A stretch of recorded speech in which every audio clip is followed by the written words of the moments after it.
Good morning, T-Wolves. I'm Sam. And I'm Amy. This is the first time I've been to class in over a month, and this is T-Wolf TV for Wednesday, March 2nd. It's that time again. Cinnamon rolls. Have you ever had one of the big, yummy cinnamon rolls made by our own culinary classes? You don't want to miss them. Come to the Commons tomorrow during lunch to get yours. They are only $1. Back after this PSA for the cinnamon rolls produced by T-Wolf TV's Avery Salmon. Hi, I'm Mrs. McKnight. I run the Culinary 3 class. We are selling cinnamon rolls, and you can see my students are making them, and we'd invite all of you to come have one. Hey guys, welcome to our kitchen, and this is where we make our cinnamon rolls.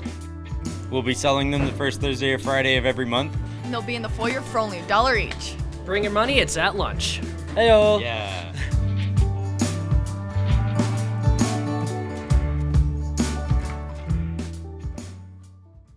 Seniors, please check the spelling of your legal name for your diploma. The list is posted in the counseling office. Let us know by Friday, March 4th if there is an error. Thank you. Student council elections are approaching. Are you considering running for office? Here's Student Council Tech Rep Avery Salmon with the details. Hey T-Wolves, I'm Fishy, and student council elections are coming up. Student body president Mariah is up next to tell you a bit more. Hey T-Wolves, it's that time of year again. Student council elections are coming up and we want you to run. The elections meeting will be held on March 3rd in the Little Theater. We want to see you there. Positions you could run for include president, vice president, secretary, historian, assemblies rep, tech rep, cheer rep, activities rep, artist, publicity, public relations, and spirit. Hope to see you there, T-Wolves. That's about it, T-Wolves. We'd love to see you. If you have any questions, talk to Greg Park in room 116. That's about it for me. If you are considering running for office, don't miss the meeting Thursday after school in the Little Theater. Juniors, please complete your myact.org registration ASAP so you will be ready for the ACT testing on March 8th. Use the instructions on the sheet given to you by your English teacher. If you have any questions or issues, please contact Monica Hall or Cindy Grimm. Attention athletes, we are having our track and field team tryouts today at 1 p.m. out on the track. If you want to be part of a state championship team, come talk to Coach Benson in room 716. Come train and compete with the best. What's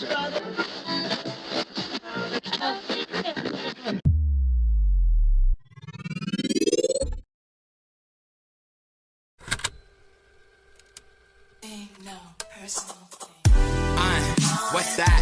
Oh, damn it, baby, you bad. Yeah. Heard you got a boyfriend. That's cool, girl. Where is he at? Ooh, he up. You lucked up. You done ran to the mall, man. Look, I make you my babe for a day. You should be happy I'm giving you back. Cause I can make you wifey for a week. We can spend a weekend in Japan. We have range through Thursday this week. If you park in the driving range during the day, please make sure to move your vehicle from the range by 2:45 p.m. to avoid being locked in and hit by inexperienced drivers. Seniors, the senior dinner dance is right around the corner, March 12th. Don't forget you need to purchase your ticket by this Friday, March 4th at 2:40 p.m. We need to have a count of how many will be coming this Friday.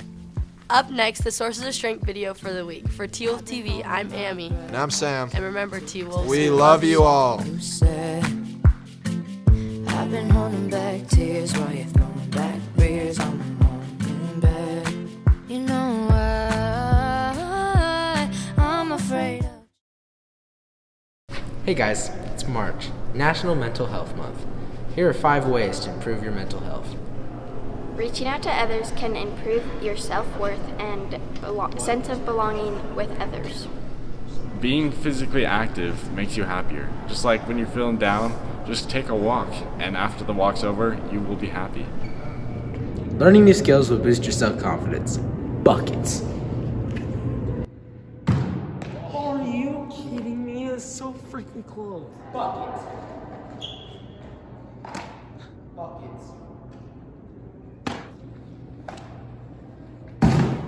Giving to others gives you a sense of positivity and increases your mental health. By giving time or just saying thank you can help. Paying attention to the present moment can help you enjoy life more and understand yourself better. Hey T-Wolves, Mr. Barth here. For those of you who don't know me, I work in the library, but I also teach 2 sections of positive psychology. In this class, we focus on some things that really help with our sense of well-being. Things like focusing on savoring, expressing gratitude, showing kindness, getting a good amount of sleep, focusing on being present in the moment, or meditation. A lot of really cool things. And these things are important because they align right here with what we are, one of our values or motto of Timpanogos High School, that we learn not for school, but for life. These are skills that will be helpful for all of us, regardless if you're in school now or after you graduate and you move on. But something, I guess, maybe to challenge all of us to do, some simple things that each of us can do to really help our well-being, is thinking outside of ourselves. So think about somebody in your life that's important to you, whether it's a friend, a family member, a coach, a teacher, whoever it might be, and write them a letter of gratitude. It doesn't have to be long. It can only be a couple of sentences, but be genuine in expressing to them why you are grateful for them. That's not only expressing gratitude, but it's also sharing kindness. And we know, as we study in my class, that kindness, has a ripple effect. As we're kind to others, that kindness then will spread. They will be kind to others, and it just continues to do that. And that's something that we value here, is valuing, respecting, and treating others with respect and kindness. So think of somebody to write to, and if you've thought of somebody, now the step is do it. We all think about it, but just do it. You can do it. Write them a note, write them a letter, and share it with them. It's a great day to be a T-Wolf.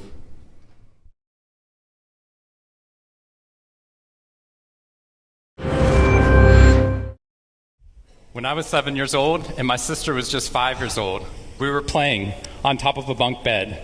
I was 2 years older than my sister at the time. I mean, I'm 2 years older than her now, but at the time that meant she had to do everything that I wanted to do, and I wanted to play war. So we were up on top of our bunk beds, and on one side of the bunk bed I had put out all my G.I. Joe soldiers and weaponry, and on the other side were all my sister's Milos and ponies and ready for a cavalry charge.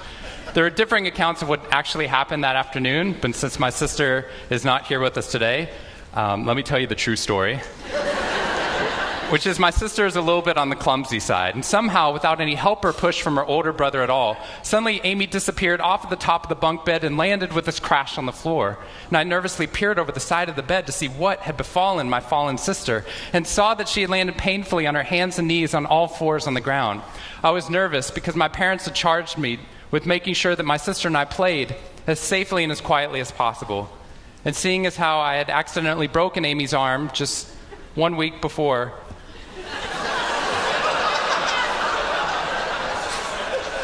heroically pushing her out of the way of an oncoming imaginary sniper bullet,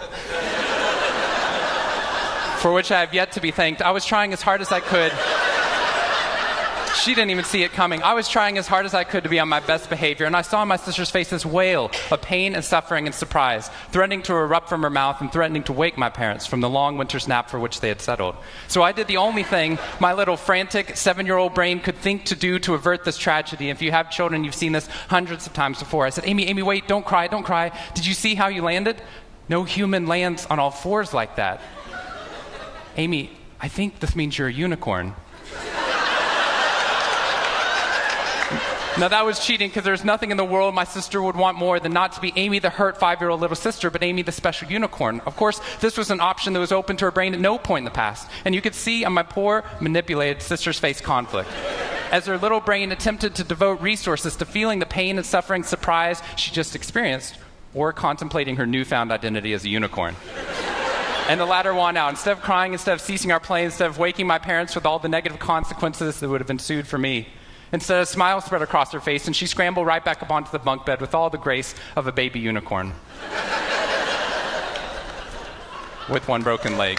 What we stumbled across at this tender age of just 5 and 7, we had no idea at the time, was something that was going to be at the vanguard of a scientific revolution occurring 2 decades later in the way that we look at the human brain. What we had stumbled across is something called positive psychology, which is the reason that I'm here today and the reason that I wake up every morning. When I first went in there, I walked into the freshman dining hall, which is where my friends from Waco, Texas, which is where I grew up, I know some of you have heard of it.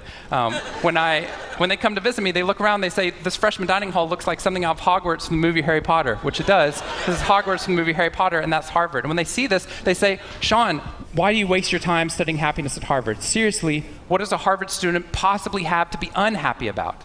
Embedded within that question is the key to understanding the science of happiness. Because what that question assumes is that our external world is predictive of our happiness levels, when in reality, if I know everything about your external world, I can only predict 10% of your long-term happiness.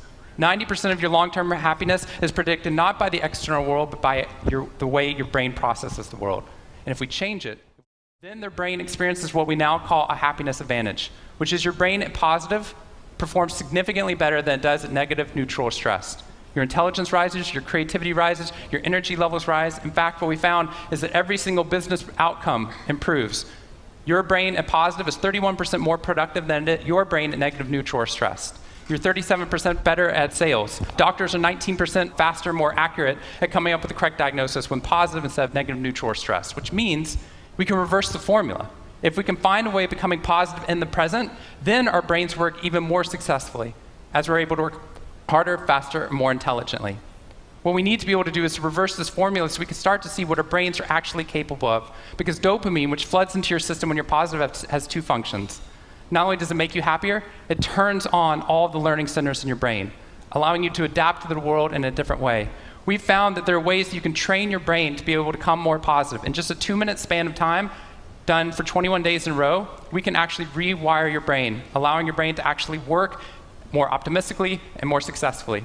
We've done these things in research now in every single company that I've worked with, getting them to write down 3 new things that they're grateful for 21 days in a row, 3 new things each day. And at the end of that, their brain starts to retain a pattern of scanning the world not for the negative, but for the positive first.